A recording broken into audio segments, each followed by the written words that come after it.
বন্ধুরা, আজকে তোমাদের মাঝে নিয়ে আসলাম আমাদের কলা বাগানের ভিডিও।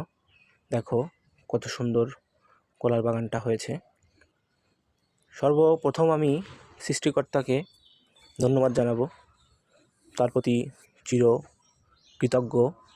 কারণ এত ঝড় হয়েছে এই 2 দিনে, তারপরেও আমার এই কলা গাছের মধ্যে কোনো রকম প্রভাব পড়েনি। হয়তো একটু আধটু তো পাতা এগুলো তো ছিঁড়বেই, কিন্তু কোনো কলা গাছ ভেঙে পড়বে এমন কিন্তু ঘটনা ঘটেনি। দেখো, আমি তোমাদের একটু ঘুরিয়ে ঘুরিয়ে দেখাচ্ছি।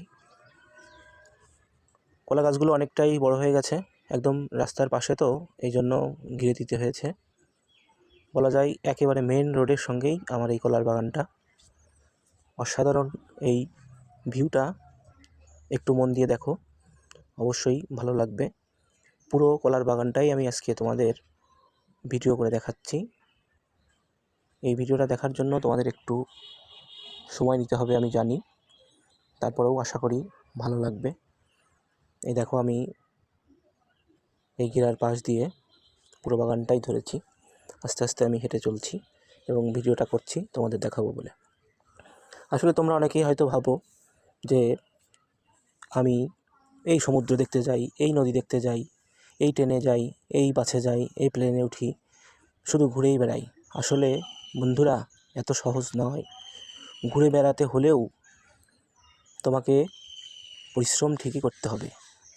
ঘুরতে হলেও যেটা প্রয়োজন সেটার জন্য তোমাকে শ্রম দিতে হবে। তা দেখো, এত সহজ নয় ঘুরে বেড়ানোটাও। এই যে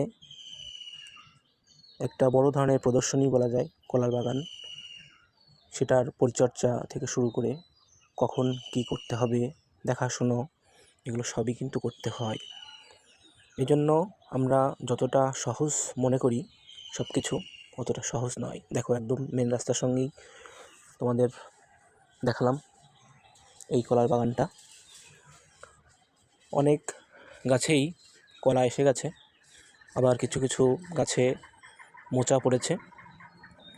খুব শীঘ্রই কলা অনেক বড় হয়ে যাবে এবং ফেসবুক বন্ধুরা যারা কলা খেতে চাও তাদেরকে আমি অবশ্যই পাঠিয়ে দেব। আর পাঠিয়ে তো দিতেই হবে, কারণ তোমরা যে ধৈর্য সহকারে আমার এই কলা বাগানের ভিডিওটা দেখলে। তা যাই হোক, তোমাদের আমি আবারও ধন্যবাদ জানাবো এই ভিডিওটা দেখার জন্য। দেখো কত সুন্দর মোচা পড়েছে। এই যে কলা, দেখেছো কত সুন্দর কলা ধরেছে। তোমরা সবাই ভালো থেকো।